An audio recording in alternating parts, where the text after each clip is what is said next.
हाय दोस्त, कैसे हैं? ठीक ठाक। चलिए, आज जो मैं चैप्टर जो पढ़ेंगे वो चैप्टर पढ़ेंगे बिल ऑफ एक्सचेंज, यानी बिलों का लेखांकन। बिल ऑफ एक्सचेंज पढ़ने के लिए सबसे पहले को जानना पड़ेगा कि बिल क्या होता है। बिल एक ऐसा शर्त रहित पत्र होता है जिसमें एक निश्चित व्यक्ति को निश्चित अवधि से और एक निश्चित रकम को भुगतान करने का एक आदेश पत्र होता है, ठीक है, जो लिखित रूप से दिया जाता है। मान चलिए कि कोई व्यक्ति कोई रुपया लिया हुआ है, ठीक है, वो पेमेंट नहीं कर रहा, तो क्या करता है, वो उसके ऊपर एक बिल लिखता है। तो बिल जब लिखता है तो एक निश्चित अवधि का होता है, एक निश्चित अमाउंट का होता है, एक निश्चित व्यक्ति पर बिल लिखा जाता है। तो उससे हम क्या करते हैं, विनिमय बिल करते हैं, ठीक है। विनिमय बिल में मुख्य रूप से तीन पार्टी होता है, तीन पक्ष होते हैं। इसको बोलते हैं एक ड्रॉवर यानी बिल को लिखने वाला, एक ड्रॉवी जिसके ऊपर लिखा गया, एक होता है इंडोर्स यानी थर्ड पर्सन हो जाता है, यानी ड्रॉवी के बाद जो दूसरा पक्ष होता है उसको हम क्या कहते हैं, इंडोर्स करते हैं, ठीक है।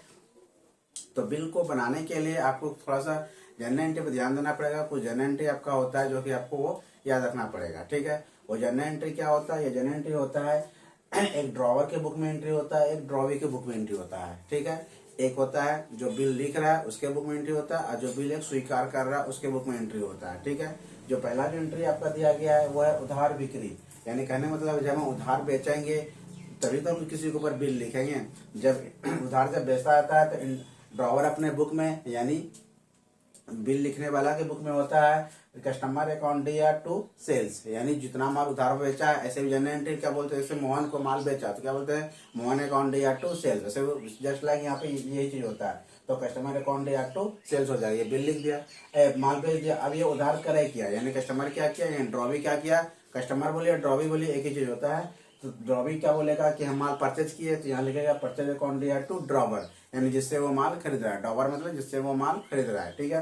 नेक्स्ट एंट्री आपका होता है ड्रॉवर के बुक में बिल स्वीकार करने पर। जब ये हम बिल लिखेंगे और बिल अगला बंदा स्वीकार कर लेगा तो यानी या इसको बिल लिखने के एंट्री में बोल सकते हैं। तो होता है BR अकाउंट या टू ड्रॉवी, यानी जिसके ऊपर मैंने बिल लिखा। जैसे मान लीजिए कि हम किसी से उधार रुपया लिए थे, उसने मेरे ऊपर बिल लिखा, तो क्या किया, बिल मैंने स्वीकार किया और बिल फिर आपको वापस दे दिया। तो होता है ड्रॉवर के बुक में आपका होगा एंट्री BR अकाउंट या टू ड्रॉवी, ठीक है। अब ड्रॉवी क्या किया जाएगा, बिल को स्वीकार कर लेगा, यानी बिल जो मेरे ऊपर बिल लिखा है तो मैं बिल का क्या किया, स्वीकार किया, मैं ड्रॉवी हो गया, अगला बंदा क्या हो, ड्रॉवर हो गया। तो बिल मैं जब स्वीकार कर लूंगा तो ड्रॉवी की बुक में एंट्री होगा कि ड्रॉवर अकाउंट या टू BP, यानी बिल पेबल, हमको बिल पेमेंट करना है, क्या मेरे ऊपर बिल लिखा गया है, ठीक है। अब जब बिल लिख दिया, उधार माल बेच दिया, उधार माल खरीद लिया, बिल लिख लिया, बिल स्वीकार कर लिया, अब क्या होगा, बिल का भुगतान भी होना चाहिए।